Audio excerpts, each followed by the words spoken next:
Hey guys, we're back with our last video of the end of the year show. Oh, actually, our second last. We got one more coming for you. We are back with the best and worst of 2013, and we got a lot. We really liked this one last year, so we're happy to bring it back. This is a fun one. Yeah, this is fun. We enjoy this one. It is fun. And all right, before we start out with the worst of 2013, we have some dishonorable mentions from Noah. Noah? Yeah, it was hard for me to narrow it down to 5, so yeah. I have 4 honorable mentions. Dishonorable mentions. Dishonorable mentions. Come on, get it right. I'll say. I don't know. Struggling here. Okay, number 1.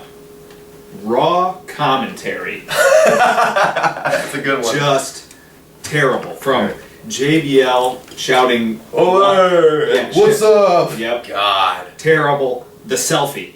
Oh my God. Oh. See? That's my reaction. Jesus. Like, if I hate fucking selfies to begin with, but when I have to watch someone do it, when 3 fucking 50-year-old men are taking one on national television, it makes me want to shoot myself. It's bad.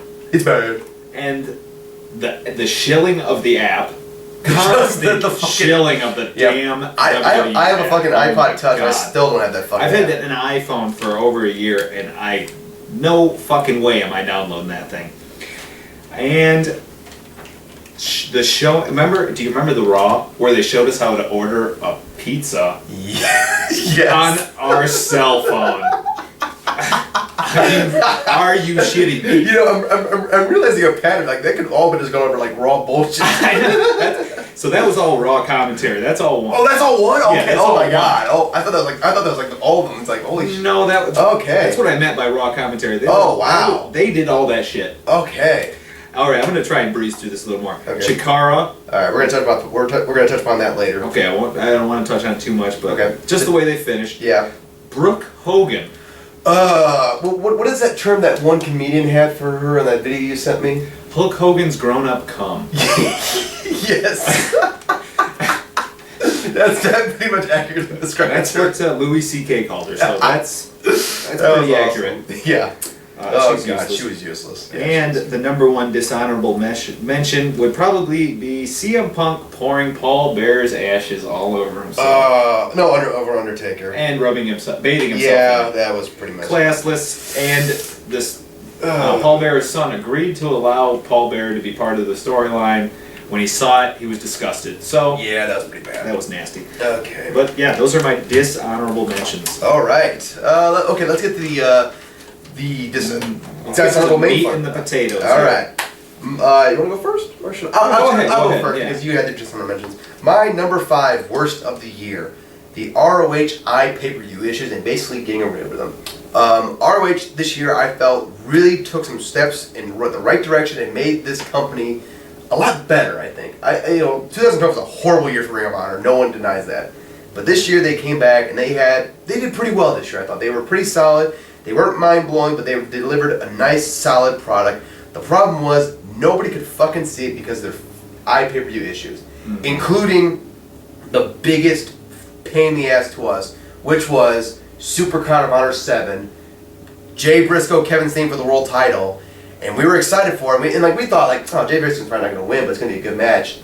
Stream goes out, comes back on, Jay Briscoe won, and we missed it. He's holding the title. Yeah, and we were fucking furious. Oh, I was pissed. And the thing is, it's one thing if the finishing isn't going to work, but you come back and you it's a spoiler, basically. Yeah, and we were so mad, because it was just well, you just ruined the whole match. And the thing was, I missed the finish, but why the fuck should I go back and watch it? Yep. You know? I know. It was very frustrating. Border Wars was a good one, but then just the whole issue with the pay-per-view, man, it was bad. And you can't blame ROH for the one that GFL promised. Oh, we're gonna come back and show you what our new shit can do. Great job. You made it what? No. How long did they make it? They made it past under half the show. Yeah, half the show. So we didn't get to see the world title match. That sucked. Yeah. So.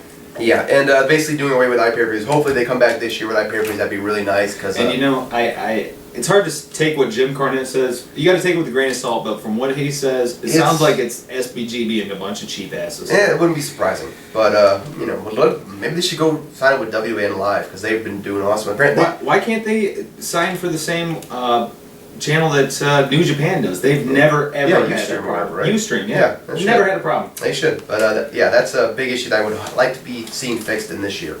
I definitely agree. Okay. My number 5 was WWE Total Divas. Now, this I had a problem with. I don't have a problem with WWE having branch-off shows. I don't have a problem with it being about their divas. But they built this show around 2 women that weren't in the company at the time. They brought them back. These are 2 women that got released that can't wrestle, sucked, were horrible, couldn't cut a promo, couldn't do anything. The only thing they had going for them was they were identical. And then they bring them back and they're on some TV show and now one of them's got big boobs. Whatever, I don't care. The worst part about this was not only that this show was hideous because I didn't watch. I watched a little bit. A lot of people did watch it though. Well, that's their prerogative. But the worst part was that they tried to further storylines on this show. And they thought that just because this show was getting a lot of views from people, that would cross over and the Bellas would be faces. No. Meanwhile, because most wrestling fans aren't going to watch this show. This is for your female audience. Yeah, my girlfriend's sister watches. She doesn't watch a lick of wrestling. See?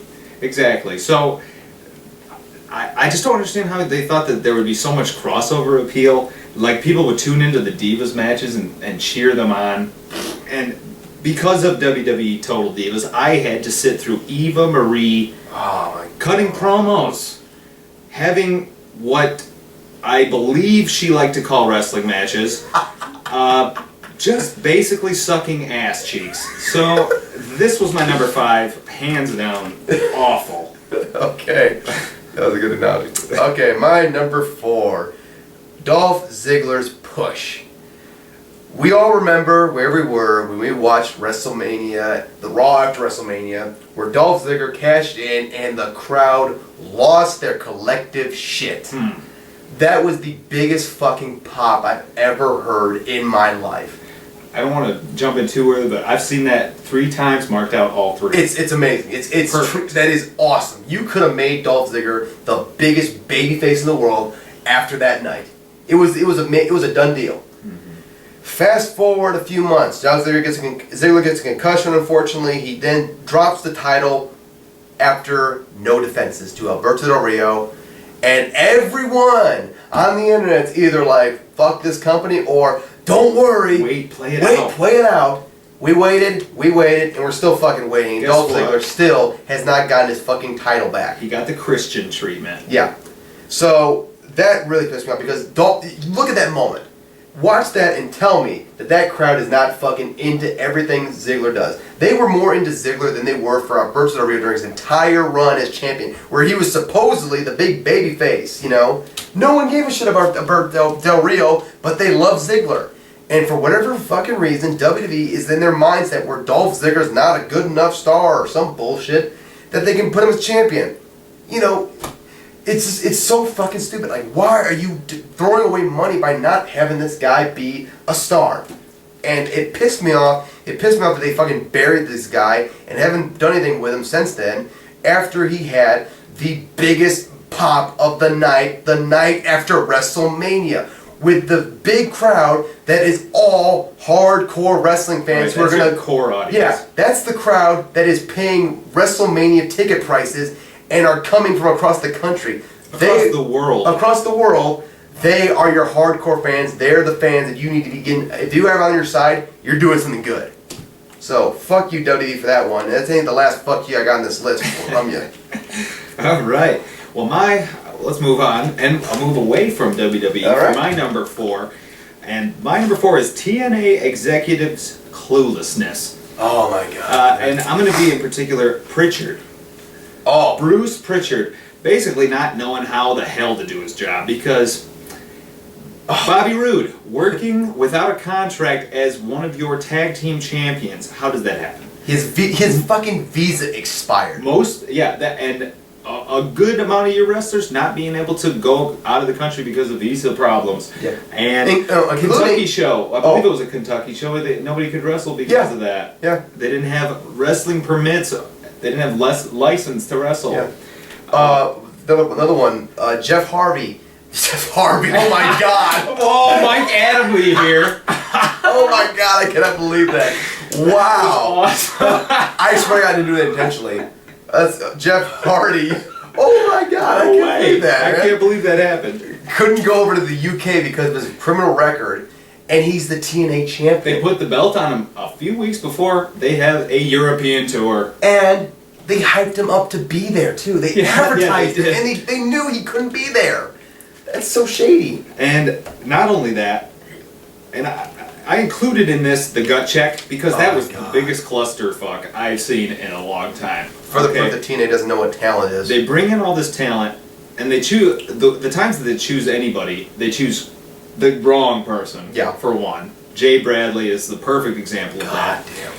Over Brian fucking Cage. Not only that, but they put on the website, you could vote. Who do you want to see at gut check? And the thing was, you could go in there and vote as many times as you want. You could put my name in there and vote. I might have been on the show, but guess what? They disregarded it anyway. So the whole thing was a sham. No, that wasn't the whole truth. The fucking site crashed. Is that right? Yeah, it like crashed and it fucked up and they just couldn't use it. See, I heard that it was a little bit different, but regardless, I heard it crashed. I don't think that they had any intention of actually bringing in those guys anyway. No. It was basically TNA's backstage stuff from, like we said, not having guys' contracts in order, not having guys' visas and wrestling permits in order. Just so many things that they fucked up this year.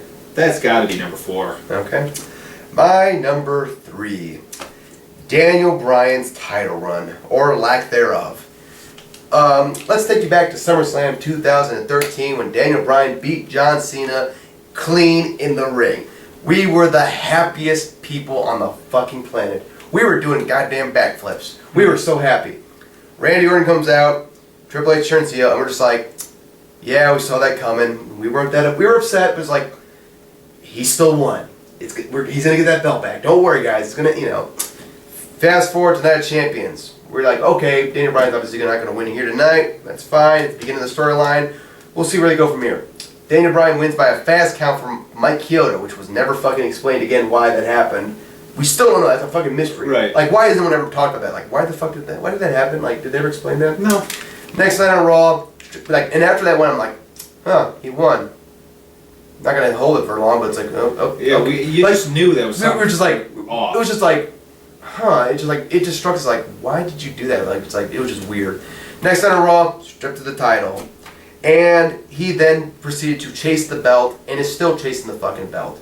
The fact that you had Daniel Bryan at SummerSlam was the fucking hottest guy in the company. He was hotter than John Cena. He was hotter than CM Punk. He was hotter than every fan favorite you tried to create.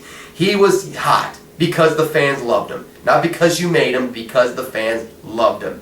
And what do? You put the belt on him for 2 seconds, and then you take it away from him, and you never give it back, and you're fucking throwing away money again. It's the same shit over and over again. You don't understand. The money doesn't come from a fucking chase. The money comes from saying, that guy's the champion, I love him, I'm going to pay money to see him wrestle. Here's my money, take it. They're not going to pay money to see him like, well, maybe he'll win it tonight, maybe he won't, I don't know.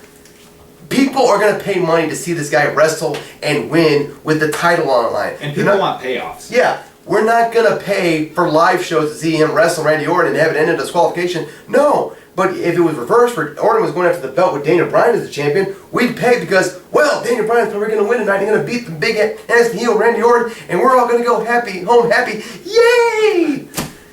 It's fucking plain and simple business practice, people. Why am I explaining this to you? I don't know what the fucking college for business ideas. Why am I telling you this? You should know this shit. And that's my number 3. Wow. Whew. Wait for number 1. Well, it's going to get bad. Since it's number 3, I'm going to go with my number 3. And this was my worst feud of the year. Big Show and The Authority. Oh, my God. I don't want to get too deep into it because I touched on it on another video, which you should watch. You already should have. Yeah, right. What are you doing watching this? Yeah, go back. You're supposed to watch the first one, not the third one. Come on, right? Fucking. Anyway, this from the ironclad contract from 2012 being basically null and void to Big Show coming back. He comes back, and the first thing he does is cry. Yeah. The first thing he does. When he left, he cried. Like, what the fuck is going on, man? Does this guy not have antidepressants or what? Then they don't make it big enough for him. He leeches off Daniel Bryan's overness to seem important, and then they put him in a match at their 4th biggest show of the year, and it's the worst match of the year. Yeah. Gotta be this. Gotta be number 3. All right. My number 2 isn't so much what I'm angry about, but I'm disappointed about. So there's going to be no anger from this one. That's got it. It is Chikara. I love Chikara. 2011 was a great year for Chikara. 2012, I watched every Chikara show.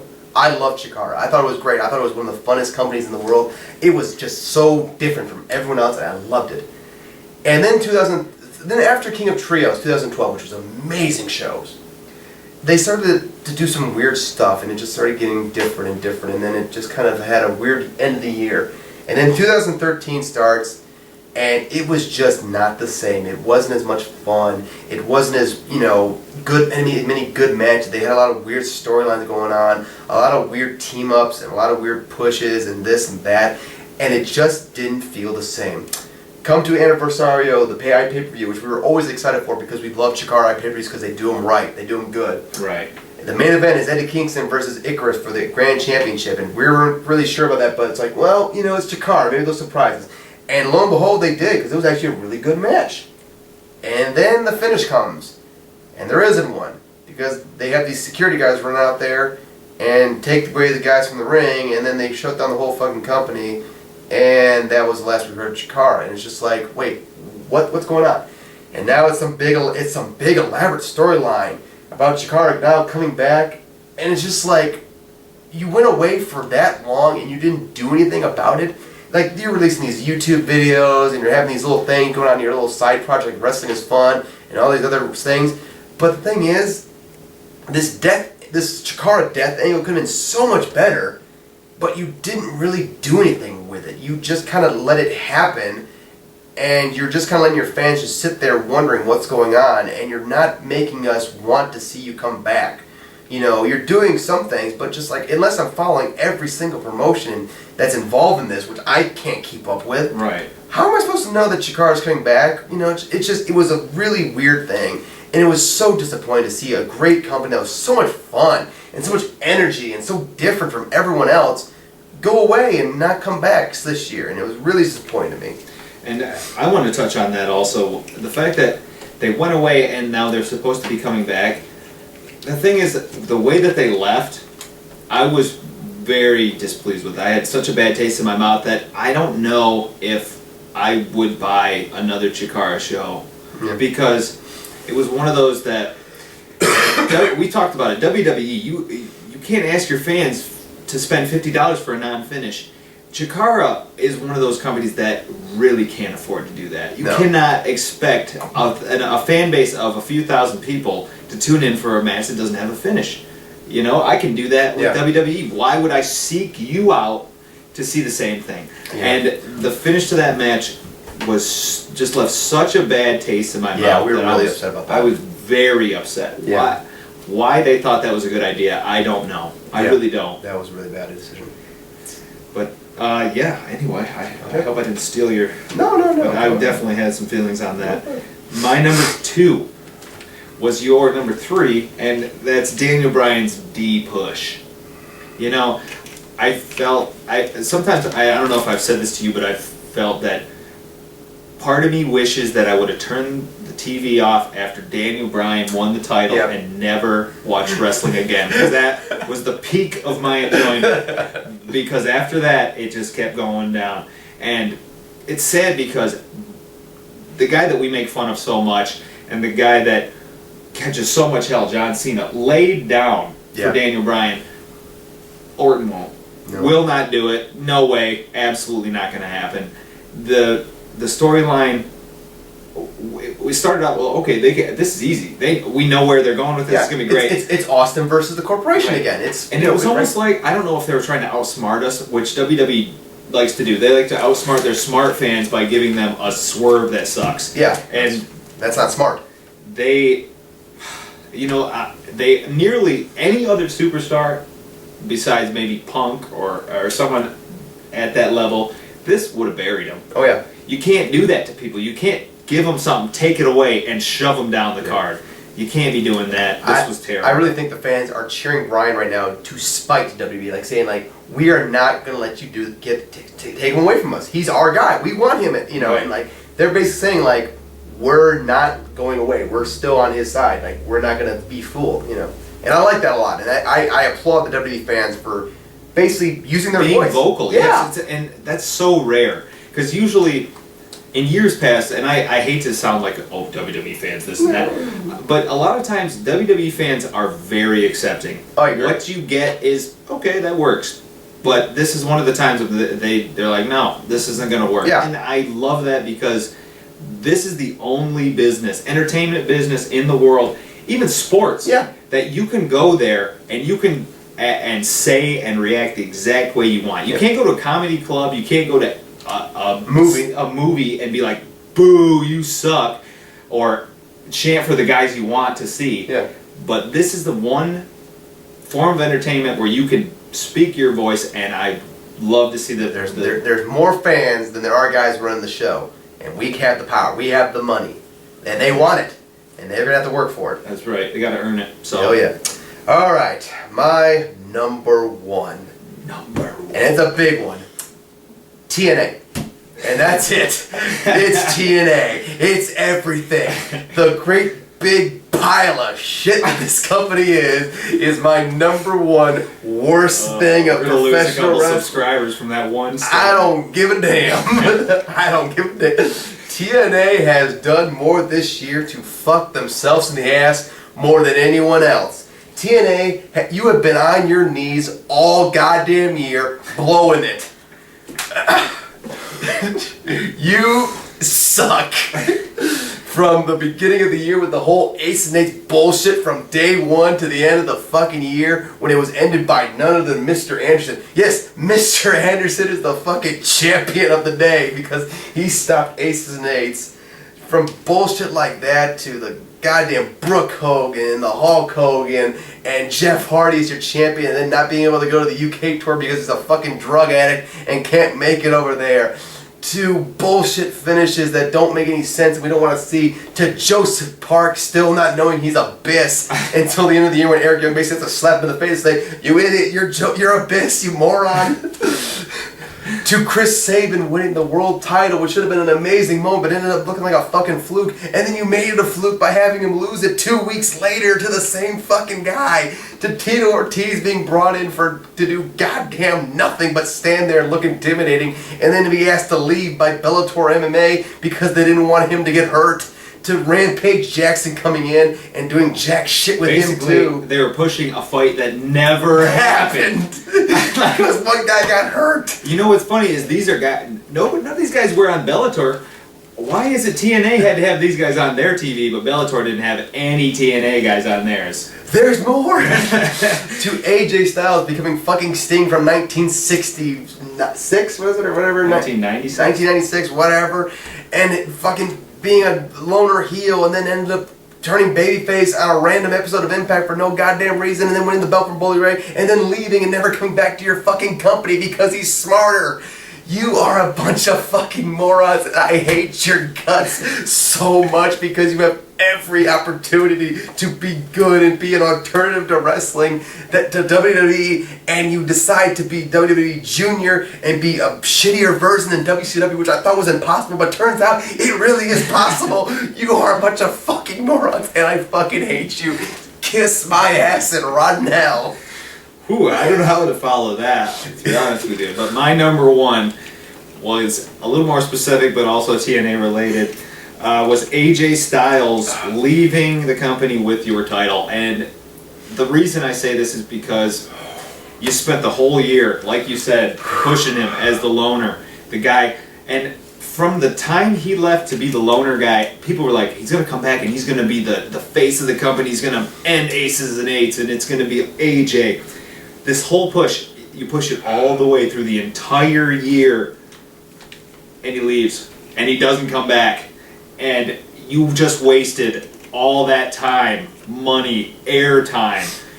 It just blows my mind that you would let this guy walk away with your belt after he came out and cut promos on your company, on the owner of the company. Oh, I forgot to mention Heel Dixie. Jesus. Right? There's too much to mention. I mean, everything, and the title versus title match aired this year in 2014. Yeah, was taped last year. Mm-hmm. So I'm going to talk about it. What the fuck? What were they thinking with this match? Interference in the first 2 minutes of a match. Never a good idea. Never.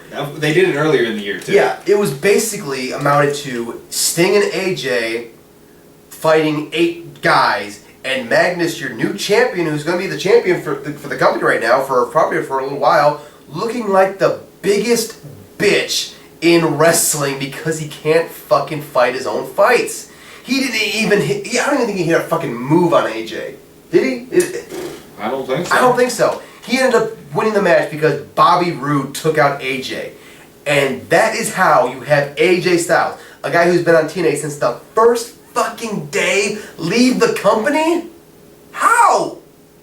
Why not have AJ wrestle a fucking match with Magnus, make Magnus look like a real fighting champion, and then have a screwy finish or whatever, and then have AJ leave? That would have been fine.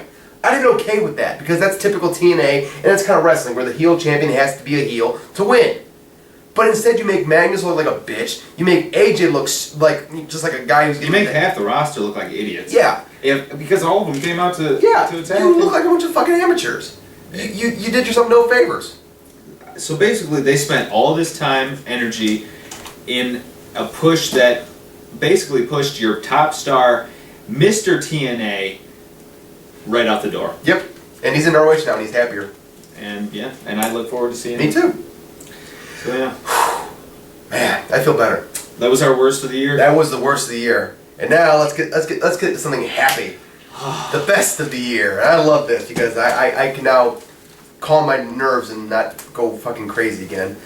I have a couple honorable mentions. Okay, let's go ahead with your honorable mentions, please. Alright, my number 3 for honorable mention was Bischoff, Hogan, and Bruce Pritchard leave TNA. High five there. Beautiful. It was just a feel-good moment, you know? But, see, you gotta get fired. The thing is, honestly though, the only reason this isn't in my top 5 is because TNA isn't any better without. Yeah, it didn't get any better. But yeah, that's got to be there. Number 2 would be Ziggler's cash-in. Awesome. Again, the reason it didn't make the top 5 is because of what they did afterwards. But the moment was significant. It was amazing, perfectly done. There was a false finish in this. That was a great false finish too. And after the false finish, you're like, Ziggler might lose. Yeah. Great stuff. That's great. And my number 1 honorable mention, and the only reason this didn't make the list because I didn't watch it fully, was the G1 Climax tournament in New Japan. Amazing. That's how you make stars. Yep. Right. That was considered by many people to be one of the best tournaments in professional wrestling history. Up there with the Super Juniors tournament from like '94. That's saying a whole hell of a lot. It is saying a whole hell of a lot. And it was good. I watched it every day.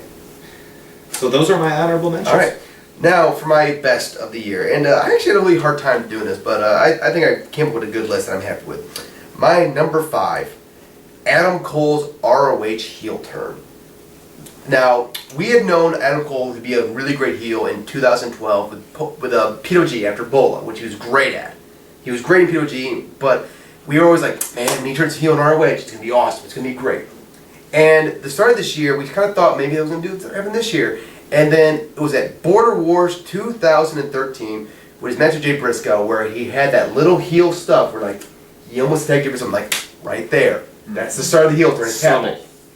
Okay? And that's exactly what we saw. We saw subtle heel turns for almost the entire summer. From like basically from May till October, subtly turning heel. Little things. And just like, I thought to myself, this is how you do a heel turn. It's not a quick moment. It's a drawn out process. Right. You don't just flip the switch. Exactly. You have to like, and it was like little things like him, being frustrated in matches and trying to like, doing the J Drudge or Mark Briscoe, just that little things.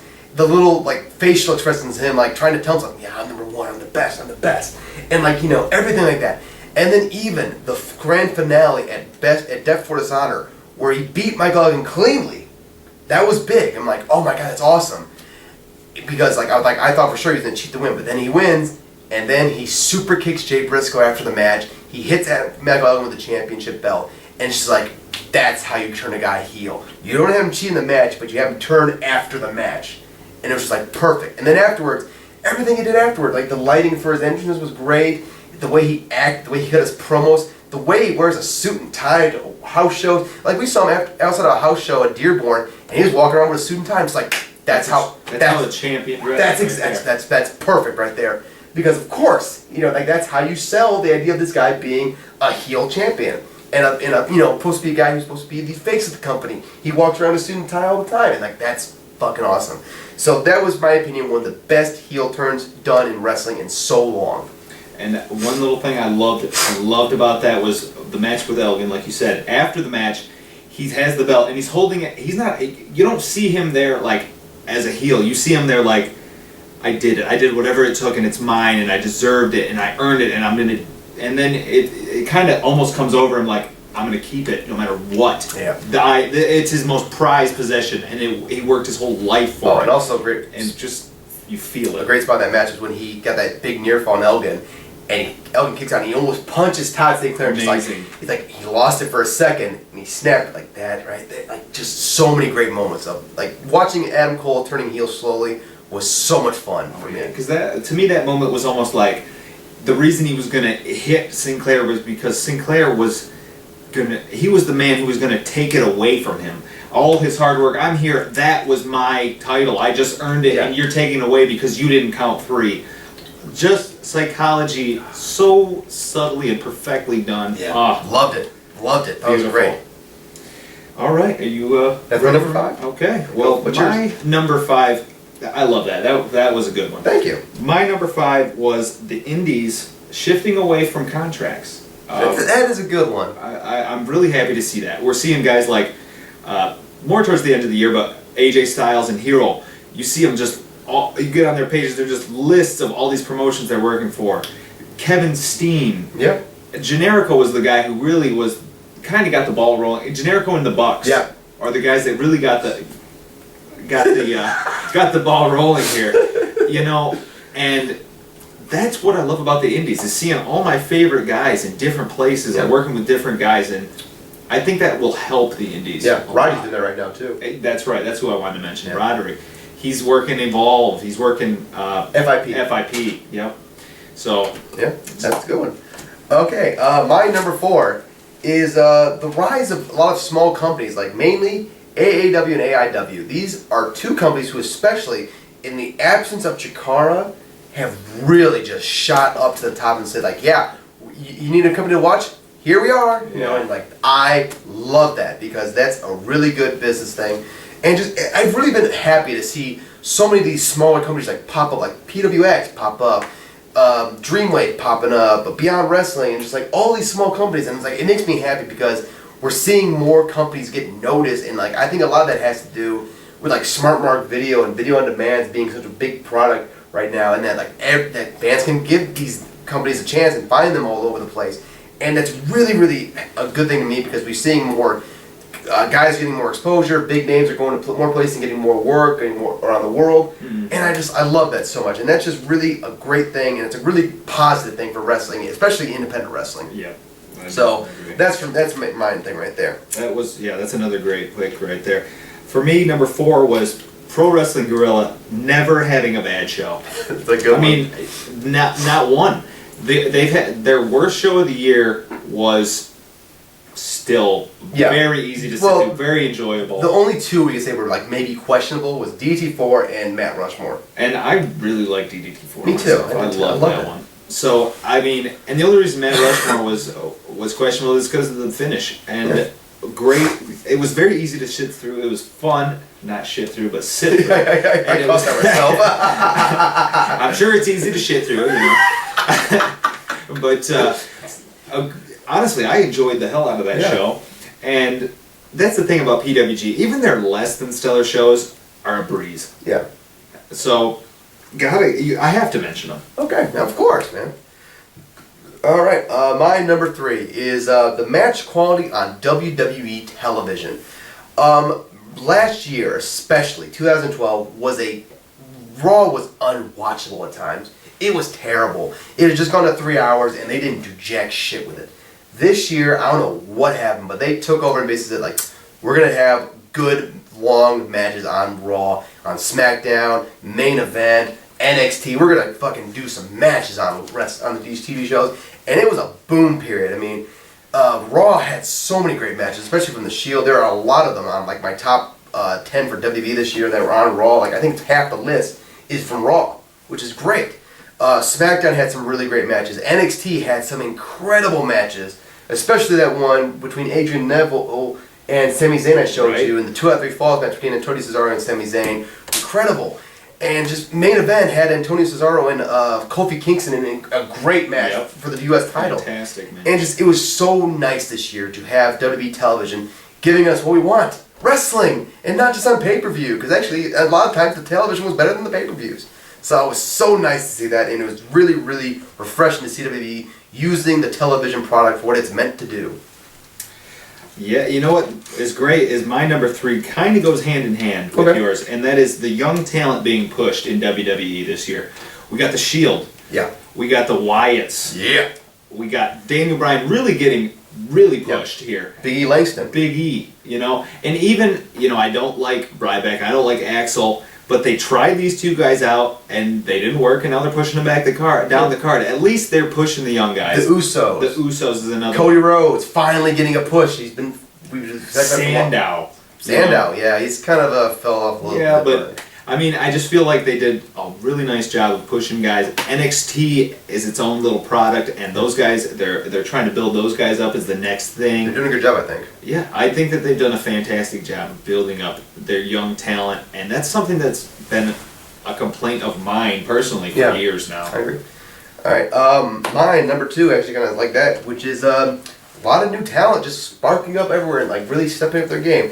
I mean, this year especially, like, I mean, look at POG even. Like, POG brought in a lot of guys. AR Fox, Rich Swann, which one was last year? ACH, Tommaso Ciampa, Johnny Gargano. I mean, these guys are in there and like already are like big names. Drake Younger was really stepped up in POG, and I wish he was in more companies. He doesn't really wrestle that much though, apparently. So, but I mean, like, then other companies like Shane Hollister, I just started noticing this guy this year. Holy shit, this guy's amazing. Ethan Page and Josh Alexander, who I love. Even in ROH, ACH really, I mean, stepping up his game. Yeah. Adam Cole becoming like the biggest heel in the company now. Michael Elgin proven to be the biggest fucking workhorse in that company. Ciampa, Silas. I mean, so many guys really just stepping up their game, and even in WWE, like the new talent stepping up and proving themselves. And like Cesaro, yeah. Oh my God, man, he's a great. And it's so refreshing every year when you see more and more talented guys stepping up and delivering on, you know, like hey, we need new guys. Are you going to be the guy? Like, and they step up and do it. And that's the thing. The more that the guys at the bottom push, the higher that bar gets rose for the guys at the top. You know, so the whole business gets better when when everybody's pushing to be their best and putting out a quality wrestling product. Okay. So I gotta agree with that. I love that pick again. What's your number 2? Number 2 is the New Japan Pro Wrestling main event scene this year. That's a good one. Oh my God! I mean, how many times this year did they have a bad main event? Just amazing stuff. Every single pay-per-view they did, from Wrestle Kingdom to Power Struggle, had a 4-star match, in my opinion. Every single one. At least a 4-star match. Every single one was a 4-star match plus. Right. So, and this is, I mean, we're talking about a main event scene. Yeah, we talked on our last video about Okada and Tanahashi. Yeah. This is a main event scene that has more than just that. Carl Anderson. Naito. Devitt. Suzuki. Suzuki. Kojima had a really good match with Okada on him. Nakamura, yeah. Just, they know how to make main eventers, and it's weird because a lot of companies don't know what to do when they have that many main eventers. They don't know what to do with them, you know? Yeah. They get lost, they push them back down the card. You got 2 at a time. But New Japan, they know how. They're great at cycling guys. You know, oh, this guy's ready. We'll put him in. Okay, he lost. Move him back down. I think Suzuki might have got lost in the shuffle a little bit, but yeah, I agree. He did this year. His feud with Yano was a little, but the main events for New Japan, Incredible. Definitely made the shows worth watching. Yeah. All right, well, that goes hand in hand with my number one best of the year, which is New Japan and Pro Wrestling Guerrilla. Just the whole companies. Those two companies, I think, are absolutely the best things about pro wrestling in the fucking world. And I know it's a very vague thing, but in my opinion, you got New Japan Pro Wrestling, which does big, huge, larger-than-life shows and does them incredibly well. I mean, from start to finish, those things are... Spectacles, exactly. Wrestle Kingdom 7, I honestly can say is probably one of the best shows I've ever seen, just on like a fucking visual scale and just production-wise. It was so amazing, let alone match quality-wise. Okay? And just everything about them is great. Then you have Pro Wrestling Guerrilla, which does indie wrestling like nobody else can. They are in one little small bingo hall in Reseda, California, and they pack that motherfucker full every single show. They sell out tickets in 8 minutes flat, and just, it's incredible. They are the best independent company in the world. They bring in the best talent, they get the best crowds, and they bring those guys in, and people bring their A game there every single time. They put together matches people want to see. Same thing with New Japan, and just, it's incredible. And if you're not following one or both of these companies, then you're not really a true wrestling fan, in my opinion. I'm honestly, man, you have to be following these companies to truly appreciate professional wrestling in this day and age. The art of wrestling, between the ropes especially. Yeah. If you're not watching these two companies, you are missing out on the best wrestling, bar none, in the world. Yeah, I have to agree with that. Yep. I mean, I gotta keep going. Bola this year, one of the best it's ever been. And the G1 Climax from New Japan, we already talked about it earlier, one of the best tournaments ever in wrestling. You've got to check this out. I understand New Japan's in Japanese. It doesn't matter. Wrestling is universal. It's awesome. Check it out. Well said. You know, those are the two best companies in the world, hands down. Yeah. Now, my number one is definitely a personal pick. You know, and I agree with your pick too. Okay. My number one is Daniel Bryan beating John Cena clean at SummerSlam. I agree. And it wasn't just the match. It wasn't just the finish. It was the build. It was everything. From the promos to the... Going in, there was that... He could win, but I don't know if he's going to win. You know, and when he won, and Triple H didn't interfere at all during the match. Yeah, thank God. And that usually, you know, those special guest referees will really fuck things up. But didn't play a part. Love that. And nobody beat Cena clean. Who was the last person who beat Cena clean? I think, like, in the whole history of John Cena's career, I think 6 people have beaten him clean. That's crazy. Yeah, that might be a little high even. I think maybe Michaels might have been the last guy to beat him clean. No, CM Punk. CM Punk was. See, but very rarely. Where was Punk? When did Punk beat him clean? WrestleMania or Money in the Bank. No, because I mean, if you count, it was clean as you can get. Right. That still had interference. This match had no interference. Okay. You know, okay, then I guess Michaels probably then. Right. So this is a very rare thing you see. This was WWE finally elevating a new star and making a real star. They didn't realize it clearly at the time, but at that moment, it was so perfect, especially as an indie fan that's been watching the indies and WWE for years, to see this culminate and these two paths collide at SummerSlam. I want to talk about that real quick because, like, I was unfortunate in the case that I didn't get to watch Daniel Bryan when he's on the indies. Woe is me, I know. But when I heard he got signed with WWE, I'm like, I know this guy. I've heard this guy. I heard a lot of talk about him, how he's one of the best wrestlers in the world. And so I watched NXT and I watched his rise in WWE. So I grew to love him. Like, I love him as Daniel Bryan. And I saw him rise through the ranks, and I saw him get fired, and I saw him come back, and I was so happy about that. So I literally watched his entire WWE career from start to finish. And maybe that's why so many people love him so much, because they've seen him from the beginning, and they've seen him rise through the ranks. And from the beginning, he was a face, but he was shit on by the announce team for a year. He was buried by Michael Cole. He was laughed at. He was told you weren't a star, and he did it, and he succeeded. 18 seconds. He got the 18-second God, do not remind me of that. Do not remind me of that. So we've seen all the rocky parts, and this. And guess what? The fans have still stayed behind him. 18 seconds, that caused the biggest backlash afterwards. And this whole thing with the Orton thing, that backfired on them too because it didn't work. They tried to sweep Daniel Bryan on the run. He's still here, baby. And to me, Bryan beating Cena clean, it wasn't just the payoff for Bryan versus Cena. Yeah. It was the payoff for his career. Yes. For 10 years, for 15 years, for his whole life wanting to be a wrestler, to fight through everything and injuries and almost quitting after his match with Morishima when he broke his orbital bone. From being trashed in the WWE to getting fired for something so stupid and being the scapegoat, to come back and to beat him clean in the second biggest show of the year, in his biggest match of his life.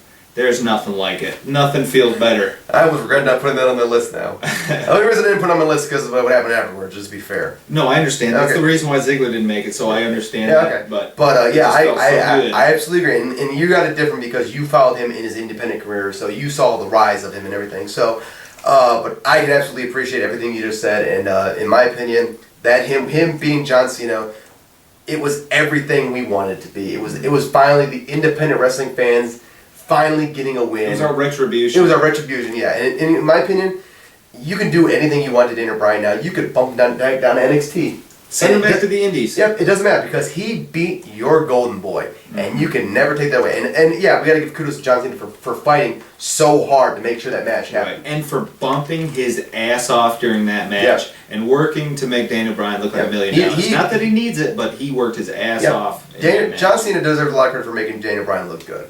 Agreed. And standing up for him. And standing up, yeah, absolutely. And I wish more people were like that. I wish John Cena did that more often, actually. You know? But, you know, I don't want to get too far into that, but I just want to say that moment was one of the best feel-good moments in my wrestling watching. That was up there for me with, like, CM Punk winning the WWE title at Money in the Bank. Oh, yeah. That was great, too. But, so, that is my number one. All right, and that's a great number one. I absolutely agree with that. And that was a beautiful speech you gave, too, by the way. Yeah. All right. Thank you very much for joining us, guys, and we love doing these year-end awards. We look forward to it every year, and we will sure as hell be back next year with this again, and maybe we'll do some more stuff. You know, I'd love to do some more of these. Sure, and any suggestions we'll take into consideration. Absolutely, man, and we love your suggestions, and you guys keep following us, man. We love you guys so much for all the support, and thank you very much, guys. Take care. Bye. Thanks a lot, guys.